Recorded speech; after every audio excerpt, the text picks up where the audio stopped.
If you went to bed worried about the red ink splashed across Dalal Street yesterday, wake up and smell the liquidity. The wait is finally over.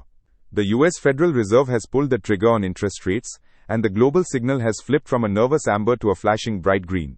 Yesterday, we were protecting capital. Today, we are looking at a massive gap-up opening that could erase the last 3 days of pain in a single bell ring. Good morning everyone, I am Prem, and this is news that move markets. Let's get straight to the headline that matters. The US Federal Reserve has delivered exactly what the market ordered. In a decision announced late last night Indian time, the Federal Open Market Committee cut benchmark interest rates by 25 basis points, bringing the target range down to 3.50 to 3.75%. This marks the third consecutive cut, signaling that the global cost of capital is coming down.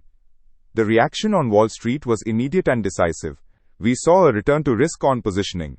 The Dow Jones Industrial Average jumped over 1.3% intraday, eventually closing more than 1% higher at roughly 48,057. The S&P 500 added nearly 0.7%, and the tech-heavy Nasdaq Composite rose about 0.33%. So what does this mean for your portfolio in Mumbai this morning?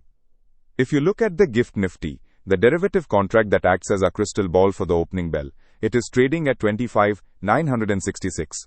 That is up more than 130 points from previous levels. Mathematically, this implies the Nifty 50 is poised for a significant gap-up opening, potentially reclaiming the psychological 25,900 level right at the start. This is a stark contrast to where we left things yesterday. On December 10th, the Sensex dropped 275 points and the Nifty shed 81 points, marking their third straight day of losses. That selling was driven by nervousness ahead of the Fed event.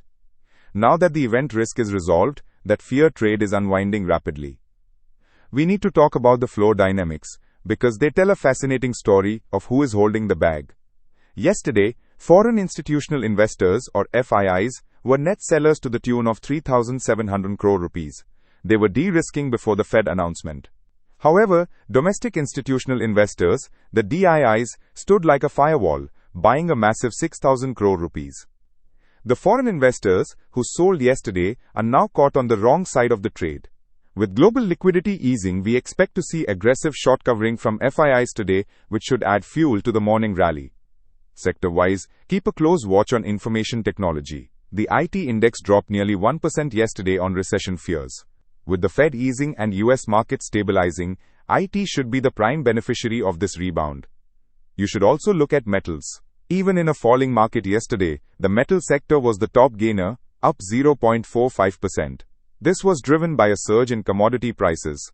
Silver has hit record highs above $60 an ounce, and copper and zinc are firming up. Stocks like Hindustan Zinc and other metal majors are in a sweet spot right now.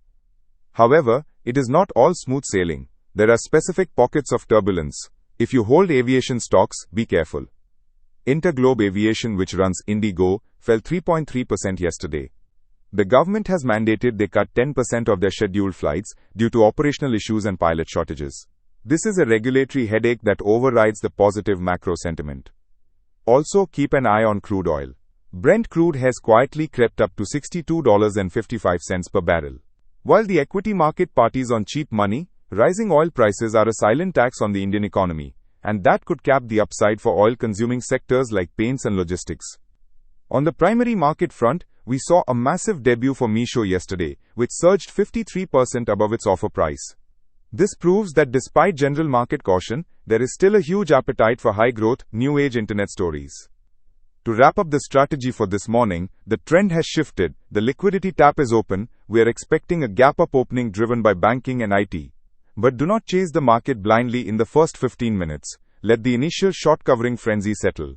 The bias is bullish, but with crude oil inching up, stick to quality large caps and defensive heavyweights that the DIIs are supporting. I'm Prem, and this has been News That Move Markets. Good luck out there today.